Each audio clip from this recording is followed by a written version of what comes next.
Assalamualaikum warahmatullahi wabarakatuh. Alhamdulillahirabbil alamin wa bihi nasta'inu ala umurin dunya waddin. Wassalatu wassalamu ala asrofil anbiya'i wal mursalin sayyidina wa nabina Muhammadin wa ala alihi wa sahbihi ajmain. Amma ba'du, qala Allahu ta'ala fi kitabihil karim, a'udzubillahi minasyaitonir rajim, bismillahirrahmanirrahim. Wa ma arsalnaka illa rahmatan lil alamin.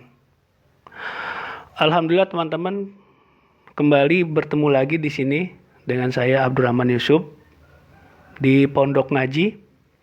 Mudah-mudahan teman-teman pada hari ini masih diberikan nikmat sehat walafiat dan nikmat iman. Karena sehat itu mahal teman-teman. Masuk rumah sakit itu biayanya sangat menguras kantong kita masing-masing. Dan karena kita masih diberikan panca indera yang masih berfungsi normal semua, bagi yang sakit bersabarlah, karena dengan sikap sabar itu akan menjadi pahala yang akan dibalas oleh Allah SWT. Teman-teman sekalian, untuk judul konten saat ini yang akan saya angkat tentang perkara 4 pilar dalam Islam. Teman-teman pasti masih ingat ya, era dekade 2000, bukan dekade ya, tahun-tahun lalu lah, tahun 2013, 2014, 2015 itu kan, bahkan zaman Soeharto dulu, kita kalau yang angkatan-angkatan ABG ya, angkatan babe gue itu zaman Soeharto dulu ada namanya P4 penataran penataran P4. Apa itu P4? Pedoman, penghayatan, dan pengamalan Pancasila. Itu zaman Soeharto dulu, zaman Orde Baru. Terus muncul reformasi kan, di mana orang sudah bebas berpendapat, bahkan pendapat yang kebablasan pun lost, dol.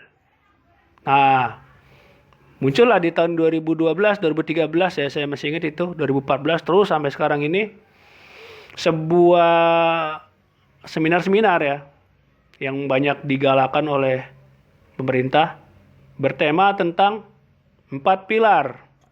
4 pilar teman-teman.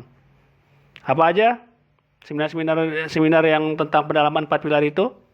Yang pertama itu Pancasila, kedua Undang-Undang Dasar 45, ketiga tentang NKRI, yang keempat tentang Bhinneka Tunggal Ika.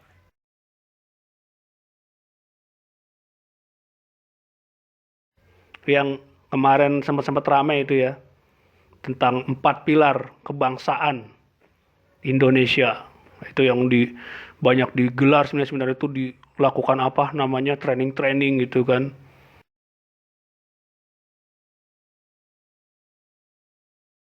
Dalam rangka katanya ingin menghadang paham radikal gitu kan.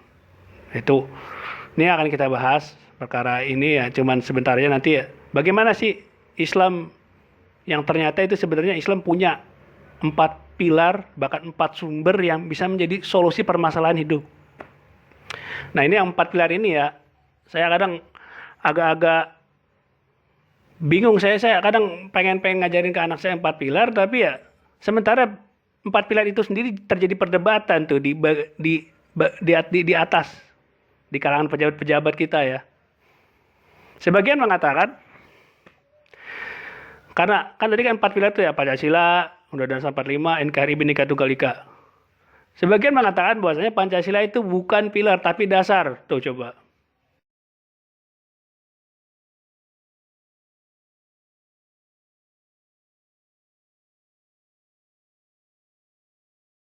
Jadi berkurang jadi 3 kan?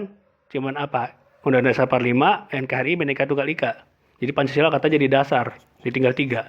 Istilahnya rumah tuh kan harus kan, kalau dia mau seimbang, rumah itu pasti ada 4 pilar. Dikurangin, pilarnya 1.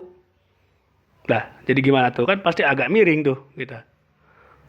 Itu coba teman-teman lihat ya di layar itu tuh ada pernyataan dari Profesor Jimli Asidiki itu. Kalau nggak salah kemarin dia pernah menjabat sebagai ketua MPR itu. Ketua DPR MPR, dia mengatakan Pancasila bukan pilar tapi dasar. Coba lihat dulu di layar ya.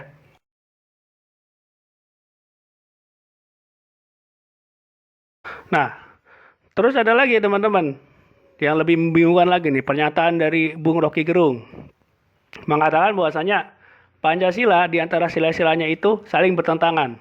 Antara sila satu bertentangan sama sila dua. Jadi dikatakan sila satu itu tentang ketuhanan, sila kedua kemanusiaan yang adil dan beradab itu bentuk dari humanisme. Humanisme adalah bahasa lain dari ateisme. Nah, silakan teman-teman lihat tuh di layar tuh ada itu.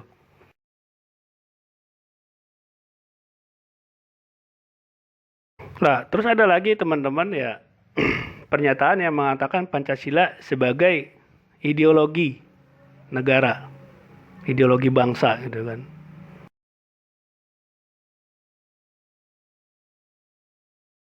Padahal kalau kita tahu ya ideologi itu kan sebuah pandangan hidup yang pastinya akan disebarkan oleh pemeluknya atau pengembannya itu.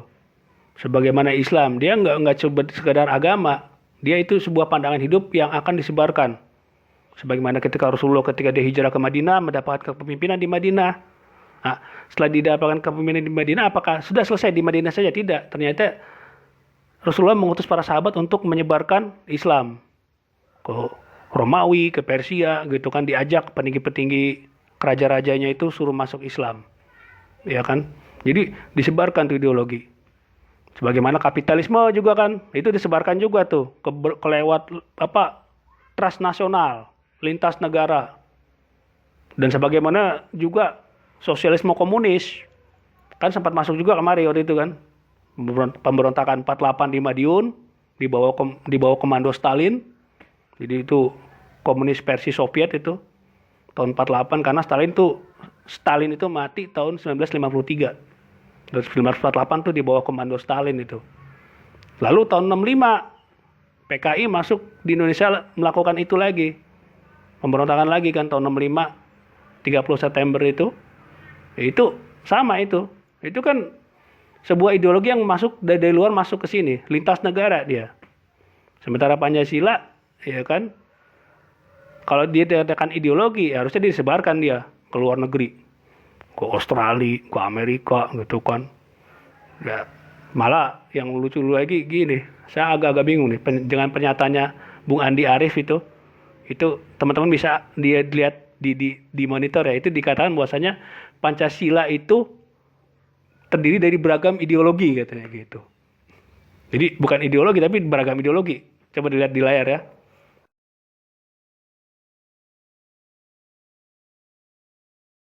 Terus yang lebih saya agak bingung lagi pernyataan mantan ketua BIN HM Hendro Priyono. HM itu dari kata itu ada panjangannya dia tuh. Abdullah Mahmud Hendro Priyono, mantan ketua BIN. Dia katakan ada tuh di layar nanti ya. Judulnya itu Pancasila bukan ideologi. Ya, dikatakan bahwasanya Pancasila itu di akhir paragraf, coba teman-teman baca itu di layar itu dikatakan bahwasanya ya Pancasila itu dia sebagai filosofi. Coba dilihat ya.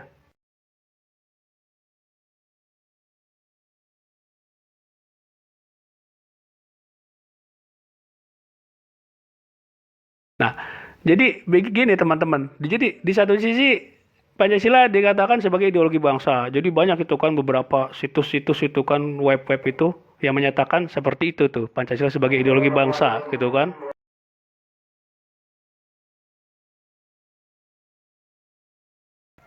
Ya, lanjut lagi teman-teman. Maaf tadi ada suara pengumumannya dari karena rumah saya dekat masjid ini.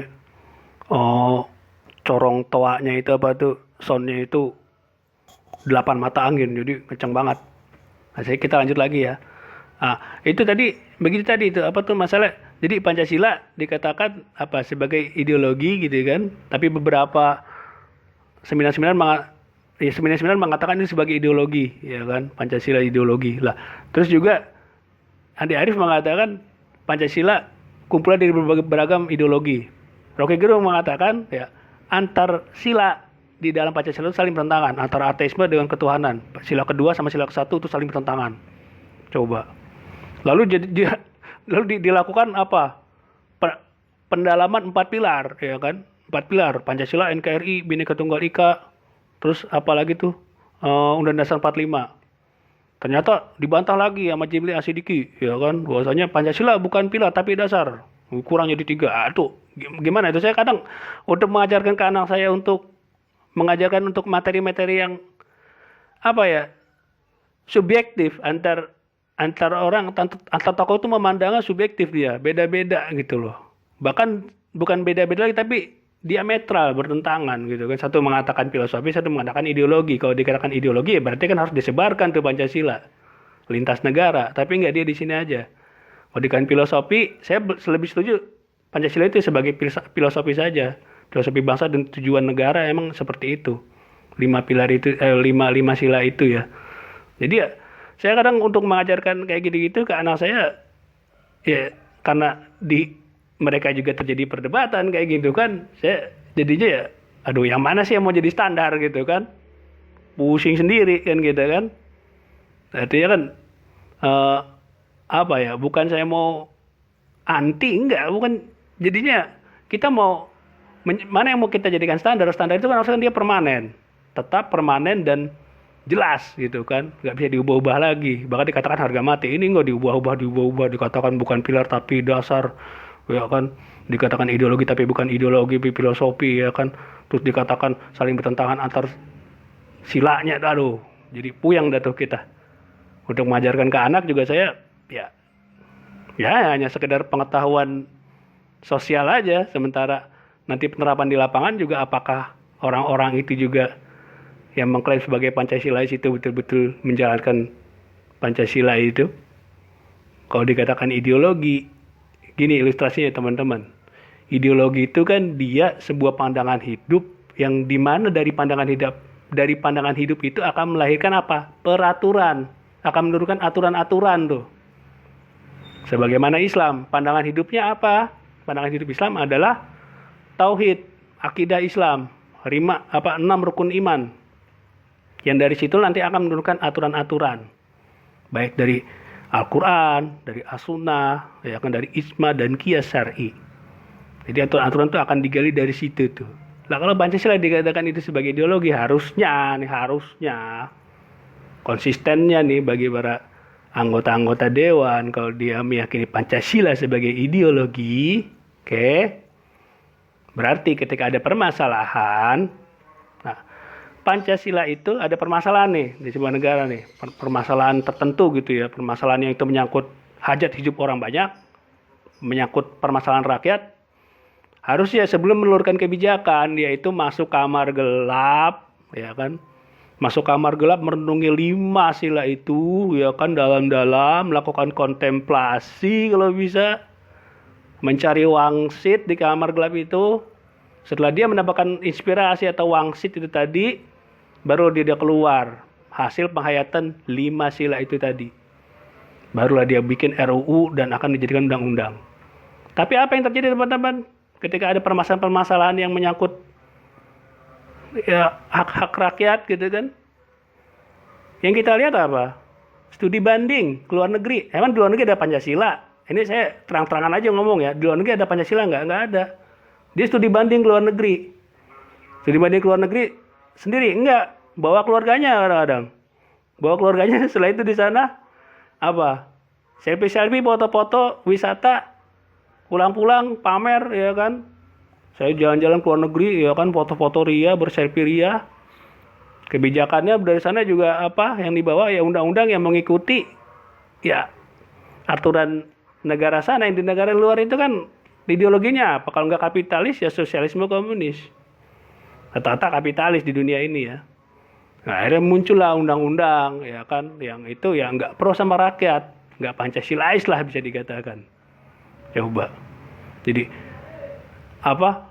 Ke luar negeri studi banding, ya kan, selfie-selfie keluarga, pulang-pulang pamer, kita udah jalan-jalan ke luar negeri, ya mana hasilnya? Harusnya ya 5 sila itu ya renungi dalam-dalam, ya kan, kontemplasi, cari wangsit, ya ketika udah ketemu wangsitnya baru deh bikin undang-undang, bikin aturan kebijakan. Tapi nggak pernah kita temukan yang seperti itu teman-teman kan. Itu dibanding luar negeri, jalan-jalan, menghabiskan uang rakyat malah kan. Coba kan di mana sisi merakyatnya? Nih maaf nih saya ngomong politik ya. Bukan berarti saya begini. Politik itu kita menyikapi politik sebenarnya ya. Kita hidup itu ketika bangun tidur sampai tidur kembali. Dari mana mau apa dan akan kemana itu sebenarnya pertanyaan politis. Bahkan kita punya rencana mau ngapain itu rencana-rencana yang politis. Coba deh teman-teman renungi itu.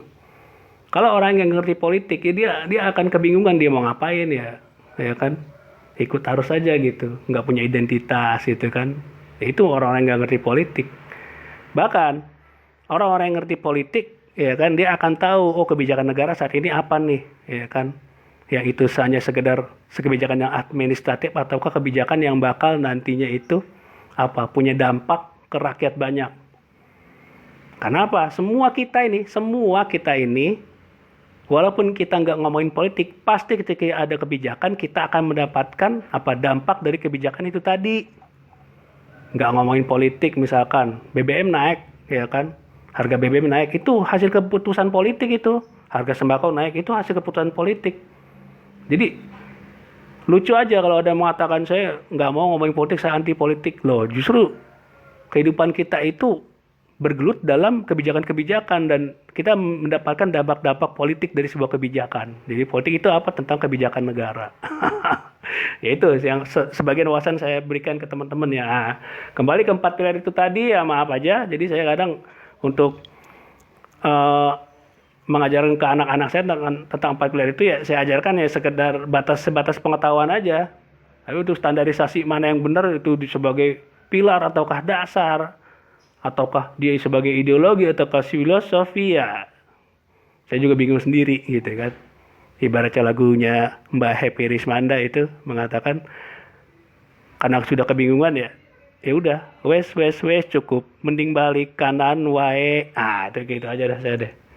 Kenapa? Karena standarnya nggak jelas gitu aja bagi saya. Maka dari sini kita akan membuka bagaimana sih Islam punya nggak sih dia 4 pilar itu teman-teman. Nah ini yang akan kita bahas teman-teman satu persatu. Oke, jangan kemana-mana teman-teman ya. Oke, dilanjut teman-teman tentang pembahasan tentang 4 pilar sumber hukum Islam. Ya akan kita bahas pertama teman-teman. Ini kalau teman-teman pernah ngebahas buku tentang kitab-kitab usul fikih pasti teman-teman familiar dengan 4 pilar ini ya. Yang pertama itu adalah Al-Quran, kedua as-sunnah atau hadis, ya kan. Ketiga itu adalah ijma, ya kan. Dan keempat adalah qiyas. 4 ini akan menjadi sebuah pilar dasar dan sumber hukum Islam. Ini yang akan kita bahas. Dan ini permanen, nggak ada perdebatan di kalangan ulama 4 pilar ini nih, 4 sumber ini nggak ada perdebatan. Jadi kita bahas teman-teman pertama, kita akan bahas tentang Al-Quran.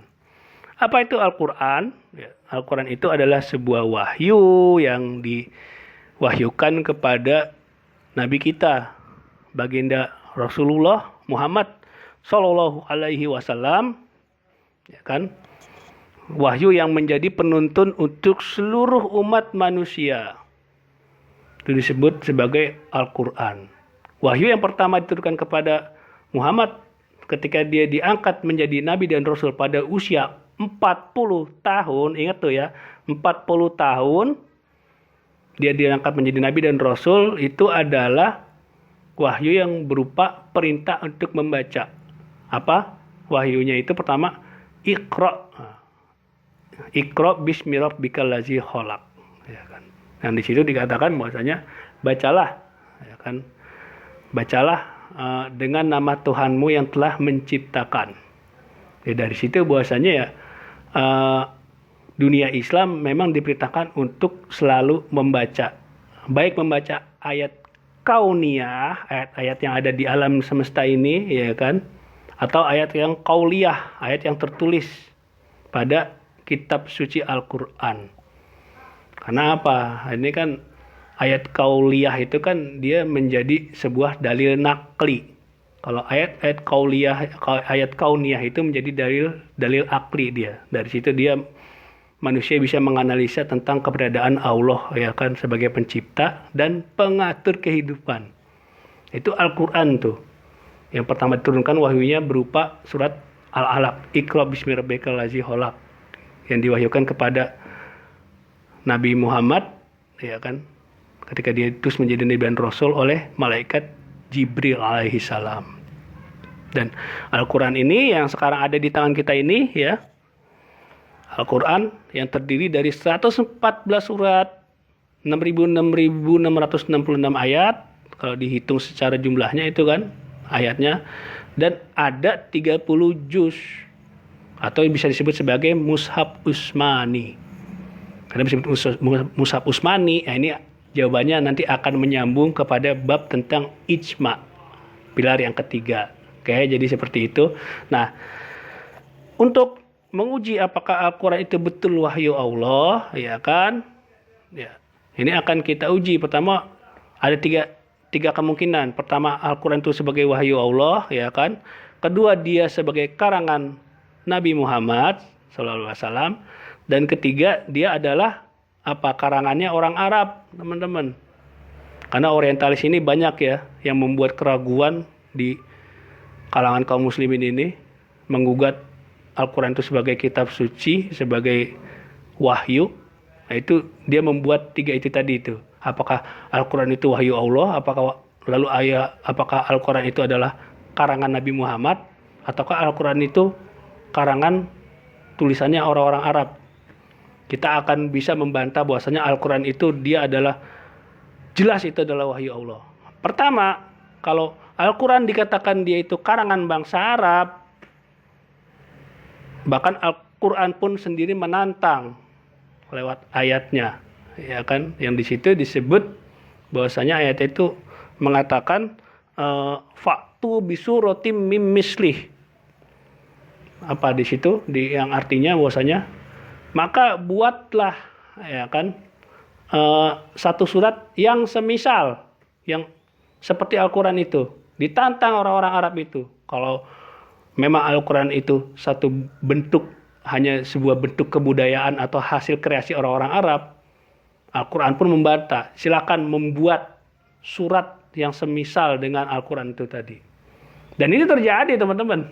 Lucu banget ini yang terjadi. Siapa yang memulai pembuatan ayat yang ingin menyaingi Al-Quran itu? Kita tahulah siapa anteknya, siapa orangnya. Musailamah Al-Kadzab. Al-Kadzab itu artinya itu pendusta dalam bahasa Arab itu kan. Nah, itu dia itu mengaku sebagai nabi, ya kan. Kedua, dia ingin menyaingi Al-Quran. Dia bikin tuh surat ingin menyaingi. Saya ambil contoh surat Al-Fil. Kan kalau di Al-Quran itu kan disebutin kan surat Al-Fil itu tentang sejarah, ya, ibroh dari serangan pasukan gajah Abrahah yang ingin merobohkan Ka'bah di Mekah. Itu ada suratnya. Surat Al-Fil itu kan. A'udzubillahi minasyaitonirrajim. Bismillahirrahmanirrahim. Alam taro kaifa fa'ala rabbuka bi ashabil fil. Alam yaj'al kaidahum fi tadlil wa arsala 'alaihim toiron ababil tarmihim bihijaratim min sijil faj'alahum ka'asfim ma'kul. Nah, itu dikatakan seperti itu tuh. Ketika pasukan gajah itu ingin menghancurkan Ka'bah, kami utus toiron ababil, burung ababil, ya kan? Yang dari sana itu dilempari oleh burung ababil itu batu-batu dari neraka Sijil. Akhirnya menjadilah pasukan Abraha itu yang akan menghancurkan Ka'bah itu sebagaimana daun-daun yang habis dimakan oleh ulat. Coba ya kan, faja'alahum ka'asfim ma'kul. Bolong-bolong badannya hancur. Nah, itu seperti itu tuh ayatnya itu, suratnya itu kan. Alam taro kaifa fa'ala rabbuka bi ashabil fil alam yaj'al kaidahum fi tadlil wa arsal 'alaihim tayran ababil tarmihim bihijaratim min sijil faj'alahum ka'asfim ma'kul. Jelas. Nah, Musailamah Al-Kadzab dia bikin itu, teman-teman, surat tandingan, surat Al-Fil. Apa suratnya? Teman-teman bisa simak ya. Agak lucu. Nah, Al-Fil, Malfil, wa ma adroka malfil. lahu zambi wabil wa hurtumut tawil. Udah sampai situ. Alfil itu artinya gajah. Malfil, apa itu gajah? Wa ma adraka malfil, dan apa yang kalian ketahui tentang gajah? Ya. Lahu zambi wabil wa hurtumut tawil. Lahu zambi wabil itu artinya dia mempunyai buntut yang jelek. Wa hurtumut tawil, dan hidungnya panjang. Lah, kalau cuman surat seperti itu dan penggambaran gajah apa namanya itu hidungnya panjang dan buntutnya itu jelek, ya anak kecil juga tahu. Nah, ini membuktikan bahwasanya Al-Quran itu bukan karangan orang Arab. Terbantahlah itu. Bahkan nih teman-teman lihat ya, di layar monitor tuh ada beberapa teks surat yang telah dibuat Musailamah, berikut terjemahnya itu ya. Teman-teman lihat dulu di layar tuh ya.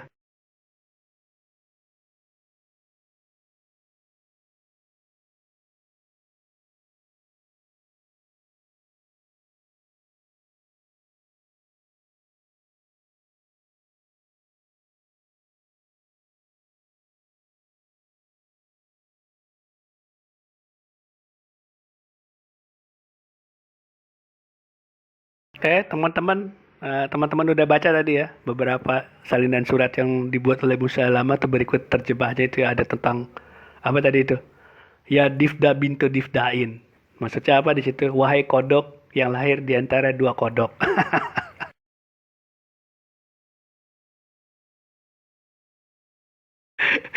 Nih, kodok aja ada ayatnya digambarkan itu. Ya kan? Apa apa dibuat tuh ayat tentang apa surat tentang kodok gitu. Jangan kesinggung teman-teman ya. Ini bukan maksud politik. Emang ada seperti itu. Surat yang menggambarkan tentang kodok itu, dari gajah terus kodok ada juga. Nah, terus kalau dikatakan ya Al-Quran jelas bukan karangan bangsa Arab, bahkan ditantang fa'tu bisuratim mislih gitu kan. Ternyata tidak bisa membuat surat yang semisal dengan Al-Quran itu tadi, bahkan menjadi bahan tertawaan oleh anak kecil, orang-orang tua juga tahu namanya gajah emang seperti itu gitu kan, dan kodok juga ya emang seperti itu. Nah, berarti kemungkinan kedua Al-Quran itu karangan Muhammad. Nah, kemungkinan kedua ini akan kita bahas. Nah, kita akan bantah. Rasulullah sendiri dia, ya kan, Muhammad sendiri dia itu dari kalangan bangsa Arab. Nah, bangsa Arab tadi itu aja nggak bisa membuat surat yang semisal dengan Al-Quran. Apalagi Muhammad yang bagian bangsa Arab. Nabi dan Rasul dari bangsa Arab. Karena kan nabi-nabi sebelumnya itu kan dari bangsa Bani Israel ya, keturunan Nabi Yakub itu kan. Sementara Rasulullah Muhammad itu dari keturunan Bani Ismail itu kan. Dari Ishak, Yakub, nanti turun Bani Israel, itu 12 suku Bani Israel. Lah, kalau bangsa Arab itu dari Bani Ismail dia. Dari istri Nabi Ibrahim yang bernama Hajar. Kalau Yakub itu dari istri Nabi Ibrahim bernama Siti Sarah. Jadi seperti itu tuh. Ininya tuh silsilah silsilah kenabian itu memang seperti itu. Nah, itu dari bangsa Arab. Rasulullah dari bangsa Arab. Bangsa Arab aja nggak bisa membuat yang semisal dengan Al-Quran, apalagi Rasulullah. Maka jelas terbukti bahwasanya Al-Quran itu dia adalah wahyu Allah. Yang di situ Al-Quran itu sudah dihimpun ya kan dalam sebuah mushaf ya kan, yang sudah ada di tangan kita ini, mushaf Utsmani. Baik yang di situ ada surat yang disebut periode Mekah atau surat ada juga yang surat-surat yang periode Madinah atau Madaniyah. Surat Madaniyah. Jadi seperti itu. Berikut juga di dalam Al-Quran itu ada yang muhkamat dan ada yang mutasyabihat. Maka kita membahas dan mengamalkan yang muhkamat dan menjauhi perkara yang mutasyabihat. Perintah dari ulama seperti itu tuh. Di Al-Quran seperti itu, ada yang mujmal, ada yang mubayyan. Yang mujmal itu yang global ya penunjukannya. Ada yang mubayyan yang terperinci. Yang mujmal itu seperti apa? Misalkan perintah untuk menegakkan sholat, aqimi sholat. Tapi sebagaimana rinciannya seperti apa sih? Ya di Al-Quran nggak ada. Tapi yang ada di hadis-hadis Rasulullah SAW, nanti rinciannya sholat itu seperti apa gitu kan. Tentang puasa juga sama. Rinciannya itu ada di hadis-hadis Rasulullah. Tapi kalau udah menyangkut hubungan antar manusia, hablum minan nas nih teman-teman. Itu rata-rata di Al-Quran ayatnya itu rinci tentang waris, tentang orang-orang yang haram dinikahi, ya kan, Quran surat An-Nisa ayat 23 sampai 24 itu detail banget itu orang-orang yang haram untuk dinikahi. Maaf, saya masih batuk. Jadi seperti itu. Jadi terbukti bahwasanya Al-Quran itu dia bukan karangan orang Arab, apalagi dia juga bukan karangan Nabi Muhammad SAW, dan dia pastilah sebuah wahyu dari Allah Subhanahu wa Ta'ala yang menjadi penuntun hidup kita. Nah, ini pilar yang pertama, Al-Quran, teman-teman. Yang ada di tangan kita nih, Mushaf Utsmani. Yang nanti akan nyangkut ke perkara isma, pilar yang ketiga. Nah, lalu yang kedua, teman-teman, selain Al-Quran, ya kan, karena itu sebuah wahyu gitu kan, yang diturunkan oleh Rasulullah dari bangsa manusia, karena Al-Quran itu jelas kan, ayatnya itu berbunyi apa? Auzubillahi minasyaitonirrajim. Bismillahirrahmanirrahim. Wa ma khalaqtul jinna wa insa illa liya'budun. Dan tidaklah kami ciptakan jin dan manusia kecuali untuk beribadah kepada kami, gitu kan. Lah, masalahnya yang diturunkan wahyu, ya kan, dan kenabian itu bangsa jin ataukah bangsa manusia? Ternyata bangsa manusia. Nah, bangsa manusia itu siapa yang diturunkan Al-Quran itu? Rasulullah SAW. Nah, Rasulullah itulah yang harus dijadikan pilar kedua dalam untuk menjadi sumber hukum Islam. Disebut sebagai sunnah. Sunnah itu dalam bahasa Arab itu kebiasaan-kebiasaan Rasulullah. Atau bisa disebut sebagai, namanya kebiasaan itu, bahasa kita itu tradisi. Tradisi Rasulullah dan tradisinya para sahabat. Jadi seperti itu. Nah, Rasulullah itu dia punya sunnah, ya kan, yang sudah dibukukan oleh para ulama ahli hadis yang disebut sebagai kitab-kitab hadis. Ada 6 kitab yang terkenal di dunia Islam.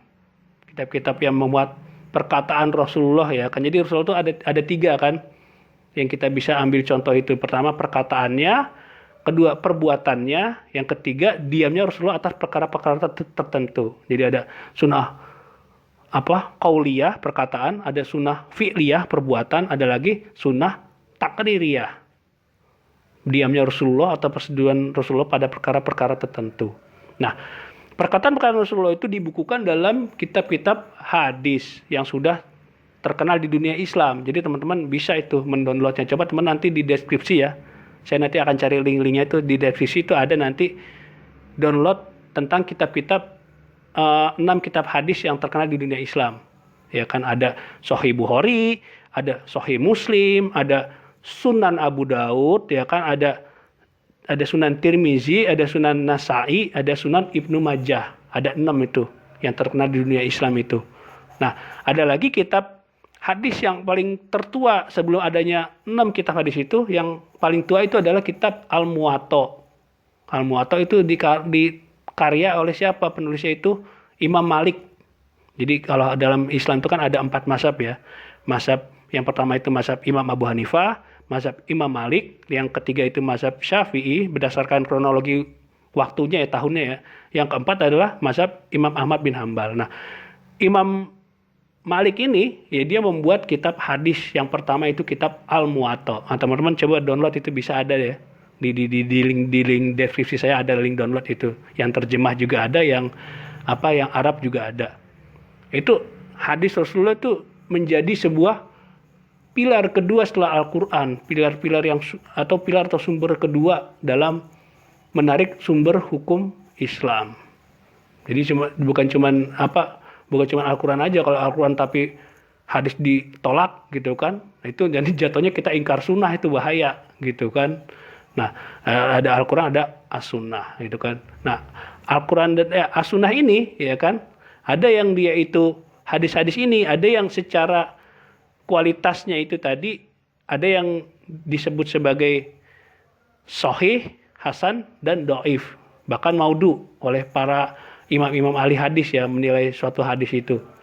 Dan kedua, dari segi kuantitas jumlah perawi, ya kan, perawi itu orang yang meriwayatkan hadis itu tadi, makanya disebut kalau di hadis itu kan ada hadis riwayat Muslim, hadis riwayat Bukhari, hadis riwayat ya kan Abu Hurairah, hadis riwayat Aisyah. Itu perawi namanya periwayat itu, perawi. Nah, dari segi kuantitas jumlah perawi atau jumlah periwayat sebuah hadis itu tadi, para ulama juga merumuskan, bukan cuman sahih, hasan, doif saja, tapi ada yang namanya hadis yang mutawatir, ya kan, yang dia itu tawatur dari mana? Dari sebuah orang yang meriwayatkan hadis lalu kepada tabi'in sampai tabi'in, ya kan, lalu ke sahabat dan sahabat sampai ke Rasulullah, itu mutawatir, ya kan. Dan ada lagi hadis yang dia itu periwayatannya itu sifatnya nggak sampai mutawatir. Kalau mutawatir itu kan mayoritas sahabat semua meriwayatkan hadis yang sama, tapi ada yang ahad itu nggak sampai derajatnya di bawah mutawatir.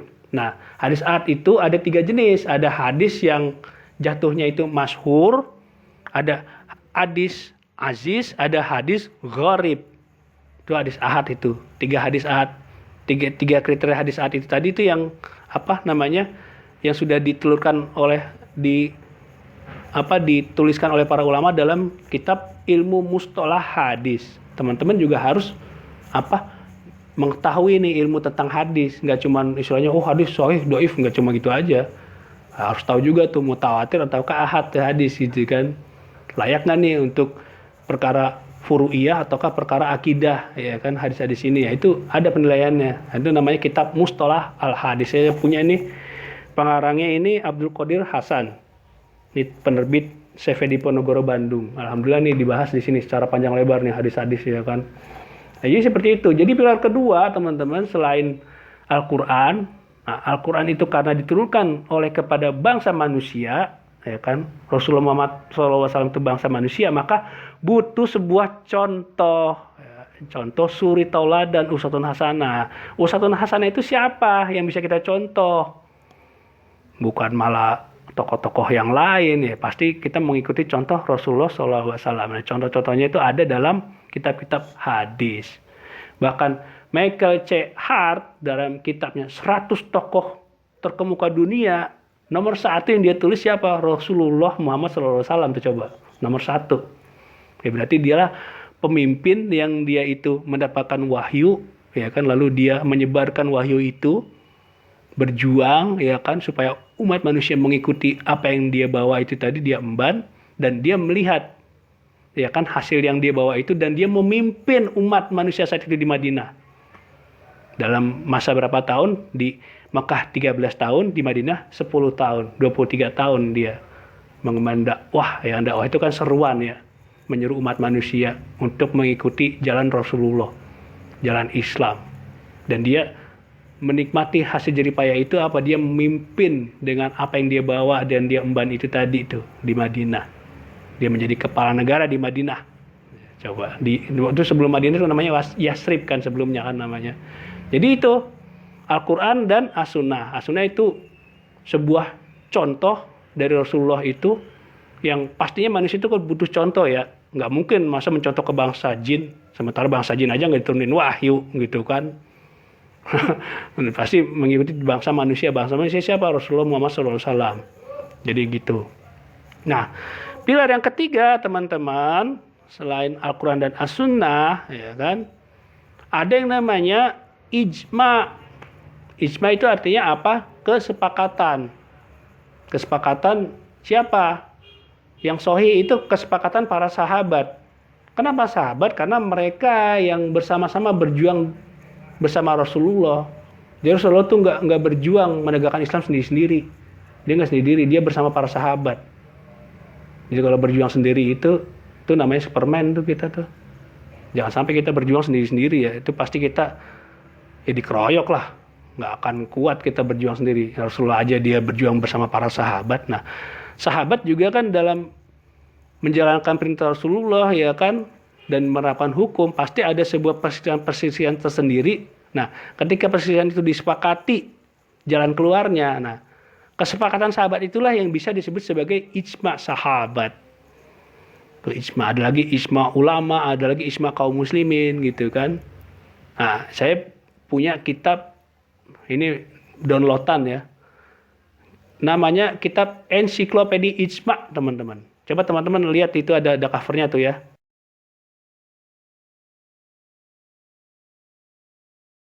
Nah, teman-teman, lanjut. Itu kitab ensiklopedia Ijma itu tadi itu setebal 1.000 halaman lebih. Tak 1.500 halaman gitu ya, atau 1.050 berapa gitu. Itu setebal itu ensiklopedia Ijma pakai K ya, tulisannya ensiklopedia Ijma gitu kan. Itu karya Dr. Sa'di Abu Habib, ulama dari Suriah, ulama Timur Tengah, ulama Syam, Suriah gitu. Karena Suriah, Syam itu kan dulu kan ada 4 negara yang bisa disebut Syam. Palestina, Libanon, Suriah, Yordania. Nah, Sa'di Abu Habib itu dia membuat kitab namanya Ensiklopedia Ijma. Ya, di situ tuh memuat beberapa kesepakatan-kesepakatan ulama tentang berbagai perkara yang apabila kesepakatan itu diingkari, ya kan, ya itu bahaya, jatuhnya bisa kafir, bisa kufur kaum muslimin, atau bahkan ketika mengingkari perkara ijma itu tadi, dia akan mufarokoh. Mufarokoh tuh karena ijma itu kan mempersatukan kaum muslimin ya. Nah ketika dia menolak ijma itu, dia malah memecah belah kaum muslimin tuh, bahaya. Nah itu Sa'di Abu Habib itu membuat kitab yang diterjemahkan yang namanya Ensiklopedia Ijma, diterjemahkan oleh siapa tuh? Ada 2 tokoh ulama dari NU itu. Yang pertama itu Mustafa Bisri, yang kedua itu kalau nggak salah tulisannya apa di situ ya, Sahal Mahfuz apa ya? Kalau nggak salah ya, jadi Kiai Haji Sahal Mahfuz sama Kiai Haji Mustafa Bisri.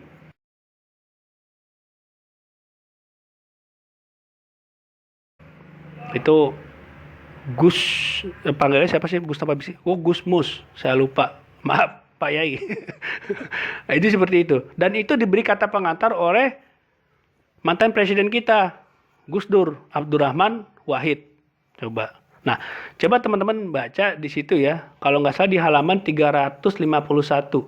Salah satu kesepakatan kaum muslimin dalam satu perkara yang bisa menyatukan kaum muslimin di halaman 351. Coba teman-teman lihat tuh di layar.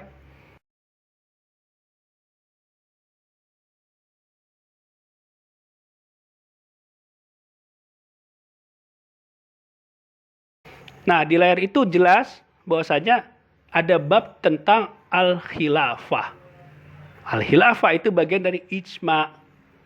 Karena ijma itu disepakati. Kenapa disepakati? Karena sahabat ketika Rasulullah wafat tidak langsung memakamkan jenazah Rasulullah. Mereka memikirkan tentang kepemimpinan pasca Rasulullah. Bukan kenabian, tapi kepemimpinan umat itu siapa nih akan menjadi pemimpin umat setelah Rasulullah. 3 hari mereka berdebat gitu kan antara Muhajirin dan Ansor gitu kan. Akhirnya yang terpilih siapa? Abu Bakar As-Siddiq menjadi khalifah bagi kaum muslimin. Nah, kesepakatan kaum muslimin untuk mencari pemimpin pasca Rasulullah, ya kan, pemimpin umat. Nah, setelah itu kan 3 hari baru Rasulullah tuh dimakamkan gitu kan. Itu kesepakatan sahabat untuk mencari pemimpin, itu disebut ijma sahabat. Salah satunya kepemimpinan. Dalam Islam kepemimpinan itu bernama khilafah. Orang yang memimpin itu bernama khalifah. Jadi mendengar kata khilafah, kita jangan langsung kaget atau bahaya atau takut gitu. Enggak, emang di kitab Ensiklopedia Ijma ini dikatakan ya emang seperti itu. Salah satu kesepakatan kaum muslimin itu adalah ijma, khilafah itu tadi ada. Dan mengingkari penegakan khilafah itu bahaya, bisa mempecah belah kaum muslimin. Coba, itu dikatakan para ulama itu. Ulama mengatakan bahwasanya wajib kaum muslimin memiliki seorang pemimpin. Pemimpin dalam Islam dinamakan khalifah. Sistemnya bernama khilafah. Nah ini ada nih kitab fikih Islam nih, saya punya. Ini teman-teman pasti udah terkenal nih kitab ini ya. Covernya kagak berubah gitu kan. Penulisnya nih kitab, ini fikih Haji Sulaiman Rasyid ini. Penerbit Sinar Baru Al-Gensindo. Fiqhul Islami, ya kan? Fikih Islam ini covernya sampai sekarang nggak berubah-berubah nih, halamannya nggak berubah. Biasanya kalau buku-buku yang nggak berubah itu menjadi referensi, ya kan, baik di kalangan pelajar ataupun mahasiswa. Bab yang terakhir oleh Haji Sulaiman Rasyid ini dibahas apa? Tentang khilafah, teman-teman. Nih kita lihat ya. Nih, tuh. Teman-teman bisa baca nih. Bab Kitab Al-Khilafah. Jelas tuh ya. Ini dikatakan bahwasanya hukum membentuk khilafah, ya kan? Yang pertama ijma sahabat. Sehingga mereka mendahulukan pemusyawaratan tentang khilafah daripada urusan jenazah Rasulullah SAW.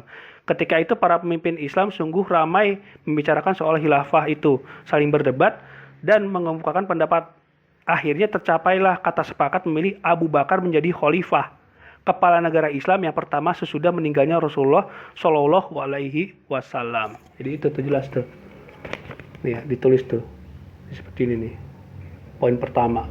Terus poin kedua juga sama. Poin kedua itu apa? Tidak mungkin dapat menyempurnakan kewajiban. Misalnya membela agama, menjaga keamanan dan sebagainya selain dengan adanya khilafah, pemerintahan. Itu kalau saya nggak salah baca ya, di kitab tafsir Ibnu Katsir dia mengutip ayat, itu kan ada ayat ya, surat Al-Baqarah ayat 30 ya kan, tentang tidak manusia itu menjadi khalifah di muka bumi itu kan. Oleh Imam Ibnu Katsir mengutip perkataan Imam Al-Qurtubi, itu ada tafsir Al-Qurtubi, dia juga mengutip juga itu Imam Ibnu Katsir, itu dikatakan bahwasanya ya itu wajib seorang kaum muslimin mengangkat seorang khalifah, nasbul khalifah. Ya kan, yang akan apa tadi itu? Ya akan menjaga agama, ya kan, menjaga keamanan, membela agama, ya kan. Yang di situ ada tuh di situ kaidah yang tertulis jelas ya oleh Imam Al-Qurtubi itu apa? Coba teman-teman lihat di layar ya. Saya screenshot aja ya.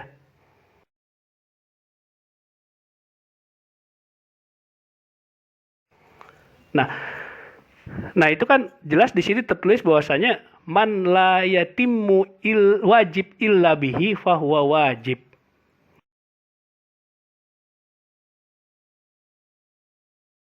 Nah itu kaidah itu. Bahwa apa artinya? Tidak akan berjalan suatu kewajiban tanpa sesuatu. Tidak akan berjalan kewajiban tanpa adanya sesuatu. Maka sesuatu itu menjadi wajib. Nah, jadi khilafah, ada keberadaan khilafah itu tadi tidak akan berjalan sebuah kewajiban. Maksudnya kewajiban membela agama, ya akan menyebarkan keamanan, menjaga nyawa manusia. Kalau tidak ada negara, ya negara itu kalau nggak ada negara bahaya. Nah, dengan keberadaan negara itu sebagai sesuatu, maka negara itu menjadi wajib. Man la yatimul wajib illa bihi fahuwa wajib. Itu jelas tertulis tuh di situ tuh.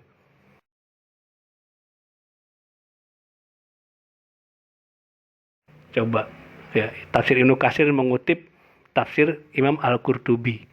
Ya, jadi dia mentafsir tentang surat Al-Baqarah ayat 30. Ya. Jadi jelas itu di situ. Terus beberapa ayat Al-Qur'an dan hadis menyuruh kita umat Islam ya menaatinya. Ya kan, menaati siapa? Khalifah itu tadi.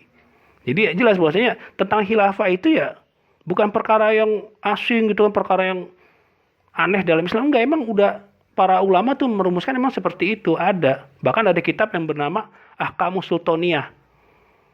Jadi ada dua imam, Imam Al-Mawardi dan Imam Abu Ya'la Al-Farra itu menulis dua kitab yang judulnya sama, Al-Ahkamus Sultaniyah. Itu isinya apa? Tentang sistem pemerintahan dalam Islam. Kayak apa? Teman-teman bisa lihat sendiri dah, kitab-kitabnya udah banyak terjemahkan itu. Nah, itu ijma tentang adanya khilafah dari ijma itu kan. Dan yang kedua, dalam ensiklopedia ijma itu juga ada tentang kesepakatan kaum muslimin atas ya kan sahnya Al-Qur'an Mushaf Utsmani sebagai Al-Qur'an yang Al-Qur'an yang betul-betul disebut Al-Qur'an itu adalah Mushaf Utsmani. Ya, yang sekarang ini ya. Yang ada di tangan kita nih. Juga saya ada nih. Nah, ini yang Ini yang Al-Qur'an yang tanpa terjemah ya, Al-Qur'an Mushaf ini. Nah, ini yang Quran dengan terjemah. Nah, Al-Quran yang ada di tangan kita ini adalah Al-Quran yang mengikuti standar Mushaf Utsmani. Kenapa disebut Mushaf Utsmani? Bukan mushafnya Khalifah Utsmaniyah, bukan, salah. Jadi sahabat Utsman itu ya kan, karena melihat banyak para sahabat ketika perang, ya kan, ketika dia itu berjihad, baik yang mati syahid. Mereka para penghafal Al-Quran. Dan beberapa sahabat juga ada yang mempunyai mushaf-mushaf. Di antaranya adalah Ubay bin Ka'ab, ya, Ibnu Mas'ud, ya kan, Ibnu Abbas juga punya mushaf. Lalu juga ada Aisyah juga dia punya mushaf. Nah, masalahnya supaya terjadi keseragaman satu mushaf, Utsman bin Affan mengumpulkan para sahabat untuk menyatukan hafalan, ya, qiraatnya, dan menyatukan mushaf-mushafnya juga. Tulisan-tulisan yang ada pada mushaf mereka disalin ulang dan berikut qiraat-qiraatnya distandarisasi menjadi satu qiraat yang baku. Nah, semua standarisasi baik qiraat dan tulisan itu tadi, ya kan, itu semua dinukil dan diriwayatkan secara mutawatir. Jadi yang ada pada kita sekarang ini, mushaf Utsmani ini adalah mushaf yang mutawatir. Dan ini tidak bisa diragukan lagi kebenarannya.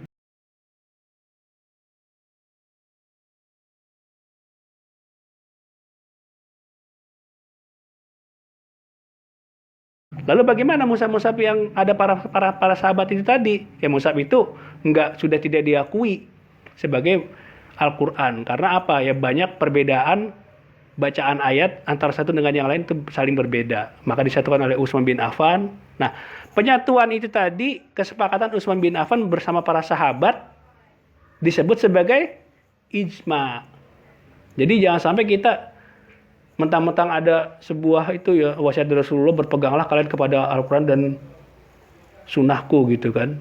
Ya, Al-Quran dan sunnah itu, ya, betul, memang itu sebagai sebuah pedoman, tapi jangan salah juga. Ada lagi pedoman yang ketiga yang bisa menyatukan kaum muslimin, menghilangkan pertentangan di tengah kaum muslimin. Apa? Ada yang namanya ijma. Contoh-contoh ijma itu tadi yang saya sebutkan tadi, ada tentang khilafah, ya, ada tentang mushaf Utsmani. Ini produk ijma. Nah, sebagaimana Umar bin Khattab lah, ketika para sahabat, ya kan, mereka melakukan sholat tarawih, ya kan, di masjid, masing-masing sholat tarawih. Awalnya Rasulullah dia melakukan sholat tarawih, ya kan, di masjid. Malam berikutnya dia enggak sholat tarawih di rumah, ya kan, dia sholat tarawihnya sendiri. Malam berikutnya lagi kadang di masjid, kadang di rumah. Saya agak lupa ya riwayatnya gimana itu. Nah, karena Rasulullah khawatir, ya, Rasulullah tuh melakukan sholat tarawih di rumah. Nah, ketika karena takut dianggap wajib tarawih itu kan. Nah, ketika Umar bin Khattab melihat kaum muslimin pada sholat tarawih itu berpencar-pencar, gitu kan, pada masing-masing, Umar bin Khattab, bagaimana caranya ini supaya kaum muslimin sudah disatukan saja dalam satu imam sholat tarawih itu. Ditetapkanlah satu imam sholat tarawih, gitu kan. Rakaatnya itu 20 rakaat itu sholat tarawih dan 3 rakaat sholat witir. Pokoknya yang genap itu sholat tarawih, yang ganjil itu sholat witir. Nah, kesepakatan inisiatif Umar bin Khattab dan disetujui oleh para sahabat itu disebut sebagai ijma juga, teman-teman. 20 rakaat dan 3 rakaat witir. Jadi seperti itu di ijma itu. Jadi jangan sampai cuma Al-Quran dan Sunnah aja. Ijma juga penting juga loh untuk persatuan kaum muslimin. Contohnya apa tadi? Khilafah, ya kan? Terus mushaf Utsmani, ya kan? Lalu tentang sholat tarawih berjamaah di masjid. Jadi seperti itu. Oke, nah kita lanjut lagi nanti ya. Teman-teman sekalian, dilanjut. Tadi kita sudah bahas tentang Al-Quran sebagai pilar pertama sumber hukum Islam. Lalu As-Sunnah sebagai pilar kedua sumber hukum Islam. Lalu yang ketiga adalah ijma sebagai sumber ketiga hukum Islam. Nah, kita akan membahas tentang yang terakhir. Apa? Tentang qiyas. Maksudnya qiyas itu qiyas yang syar'i, ya, bukan qiyas hanya sekedar analogi asal-asalan. Qiyas akal-akalan saja, enggak. Kenapa muncul adanya qiyas? Begini, teman-teman. Dunia Islam itu kan yang awalnya dari Madinah, Mekah ke Madinah, lalu meluas, ya kan, disebarluaskan oleh para sahabat. Pasti ketika para sahabat itu melakukan sebuah dakwah, ya, penaklukan dan dakwah ke wilayah-wilayah itu, dia akan menemukan fakta-fakta baru. Fakta-fakta baru yang dari segi esensi, dampak dari fakta baru itu mempunyai kesamaan hukum. Ya, itu namanya qiyas. Artinya kias itu eh, kalau secara bahasa kias itu analogi, ya kan, penyamaan-penyamaan gitu kan. Nah, secara syariat itu kias itu apa? Perluasan hukum syara atas perkara-perkara baru. Makanya dalam kias ini nanti ada yang disebut sebagai istihad. Istihad. Nah, satu-satunya contoh kias yang ada di dunia Islam, ya kan? Ada yang namanya tentang kias dari ayat Al-Qur'an ya. Tentang sholat Jumat itu ya. Apa tuh ya ayyuhallazina auzubillahi minasyaitonir bismillahirrahmanirrahim ya ayyuhallazina amanu iza nudiya lis-sholati mi yaumil jumat fas'au ila zikrillahi wazarul bait. Ya kan, zalikum khairul lakum in kuntum ta'lamun. Nah, itu dikatakan bahwasanya wahai orang-orang yang beriman, ya kan, apabila diseru untuk melaksanakan sholat Jumat, maka apa namanya, penuhilah seruan itu tadi, ya kan, fi yaumil Jumat fas'au ila zikrillah wazarul bait, ya kan, maka bersegeralah kamu apa, berzikir kepada Allah, wazarul bait, ya kan, maka tinggalkanlah jual beli. Nah, jual beli dalam hal ini bukan dalam artian jual beli yang ada transaksi, ya kan, dagang, bukan. Itu bisa meluas maknanya. Karena hablum minanas itu kan gak cuma jual beli, teman-teman. Bisa dalam segi apa? Tolabul ilmi, ya kan, pendidikan. Bisa dalam bentuk apa? Bekerja, ya kan. Bisa dalam bentuk apalagi berdagang, iya. Dalam bentuknya aktivitas-aktivitas yang itu pasti ada hubungan hablum minanas di situ. Nah, Allah menekankan di situ kata al-bai, itu jual beli. Nah, jual beli di sini maksudnya apa? Interaksi antar manusia hablum minallah. Maka dari ayat itu diseru manusia supaya berzikir kepada Allah, misalnya melaksanakan sholat Jumat, dan tinggalkanlah segala aktivitas yang bisa melalaikan sholat Jumat itu tadi. Dan sholat Jumat ini kan sudah disepakati bersama bahwasanya itu kewajiban yang seruan yang hukum yang sudah ditetapkan dalam Islam untuk laki-laki muslim melaksanakan sholat Jumat sebagai pengganti, bukan pengganti sholat zuhur ya, dia itu sudah menjadi perintah itu. Karena Jumat itu kan harinya umat Islam, hari raya juga itu. Nah, ini seperti itu, tinggalkanlah jual beli. Maksudnya tinggalkanlah segala perkara, semua perkara, lagi ngangkot lah, lagi nyupirin gitu kan, lagi dalam, ya segala perkara, sesuatu, ya kan, maka tinggalkanlah segala sesuatu. Nah, itu dari perkara jual beli menjadi segala suatu perkara, ya kan, yang bisa melalaikan sholat Jumat, itu disebut sebagai kias yang syar'i. Nah, metodologi penerapan kias juga ada juga di dalam Islam itu apa? Misalkan dalam Islam dulu bangsa Arab itu yang namanya yang memabukkan itu kan pastikan apa? Minuman. Homer itu yang minuman memabukkan. Nah, zaman sekarang teman-teman itu makin banyak produk-produk yang dia itu esensinya sama dengan homer, apa? Memabukkan. Contoh, narkotik. Dia kan bukan bentuk minuman, tapi dia bentuk-bentuk yang kayak gitu-gitu, serbuk lah, apalah, ganja gitu kan. Bahkan lem ya, lem itu kalau kita lihat ada orang yang ngelem gitu kan, anak-anak sampai mabok itu. Itu seperti itu. Esensinya itu apa? Esensi homer. Homer itu apa? Diharamkan dalam Islam. Nah, seandainya tidak ada kias, maka yang diharamkan hanya minuman keras, teman-teman. Minumannya orang-orang Arab. Nanti yang namanya vodka, ya bukan, saya nggak usah nyebut produk ya. Ya, minuman-minuman keras yang ada sekarang ini berbagai merek itu, dia nggak akan kena itu.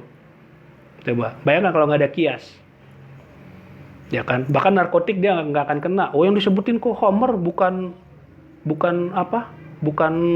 ekstasi kok. Yang disebut homer bukan sabu-sabu. Nanti orang akan berdalih seperti itu loh. Padahal esensi dari barang-barang itu tadi yang tidak ditemukan di dunia Arab saat itu ya, saat ditemukan Al-Quran, itu esensinya sama, memabukkan. Nah, setiap barang yang memabukkan, kiasnya sama, haram. Kalau zaman orang Arab dulu itu minuman-minuman gitu kan, minuman yang difermentasi gitu kan. Nah, sekarang ya macam-macam, ada toak, ya kan, ada minuman keras berbagai macam merek, ada psikotropika untuk sebagai narkoba ya, narkotik gitu kan. Itu kias tuh seperti itu. Atau begini aja lah, kayak apa ya, tentang kewajiban zakat. zakat fitrah, ya kan? Zakat fitrah itu. Di dunia Arab itu nggak ada yang namanya beras. Belum temuin beras itu. Yang ada di dunia Arab itu adanya gandum. Atau makanan-makanan penduduk bangsa Arab itu apa? Itu kan hasil perkebunan korma gitu kan. Lalu apalagi beras, makanan pokok gitu kan. Nah, ketika Islam menyebar di dunia bukan Arab, akan ditemukan makanan-makanan pokok, ya, bahan-bahan pokok yang menjadikan makanan yang tidak ditemukan di dunia bangsa Arab. Apa di Indonesia adanya beras gitu kan. Maka ketika ada perintah membayar zakat fitrah, ya zakat fitrah itu kalau di dunia Arab itu ya bisa dengan korma, bisa dengan gandum gitu kan. Nah, kalau di Indonesia apa adanya makanan pokok itu beras, selama nggak diharamkan ya beras itu boleh pakai beras gitu kan. Atau misalkan ketika kurban di Arab adanya apa? Unta gitu kan. Sementara di Indonesia unta nggak ada peternakan unta. Jangan sampai mengatakan yang ini dikurbankan itu kan unta atau kambing biri-biri gitu kan. Di Indonesia adanya sapi. Ya sapi nggak boleh dong. Nggak jangan dikorbanin. Ya enggak, sapi kan bagian dari binatang ternak. Kiasnya itu binatang ternak gitu kan. Ketika binatang ternak itu tidak diharamkan, tidak ada keharamannya, ya kan di dalam Al-Quran dan Al-Hadis, itu bisa menjadi apa? Kurban untuk hewan kurban. Dan di Indonesia ada apa? Ada sapi, ya kan? Terus ada kambing. Kambing ada dua tuh, ada bandot, ada domba. Kalau bandot itu ya kambing Jawa lah. Terus ada lagi domba. Domba itu yang bulunya itu kurul-kurul lah, bisa buat untuk wool itu. Jadi seperti itu teman-teman. Jangan istilahnya di Arab adanya onta gitu kan. Jadi nggak melaksanakan kurban, menantang yang dikurbankan di Arab ada onta, ya nggak bisa. Itu kiasnya itu binatang ternak.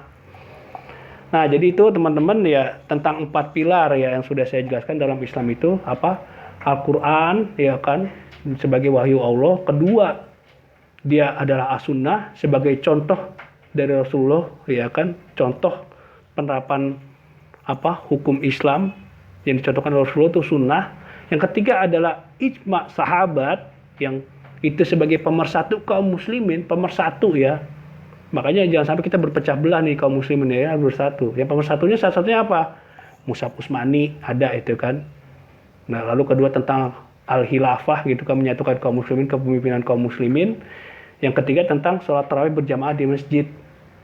Itu kesepakatan para sahabat baik Umar, Utsman ya kan. Lalu Abu Bakar terpilih sebagai khalifah setelah Rasulullah, nah itu jelas itu. Lalu yang keempat ada yang namanya qiyas syar'i, ya kan, analogi, ya kan, penyamaan hukum atas perkara baru atau perluasan hukum atas perkara-perkara baru yang esensi hukumnya itu sama. Jadi Islam itu menjadi dinamis dengan adanya qiyas.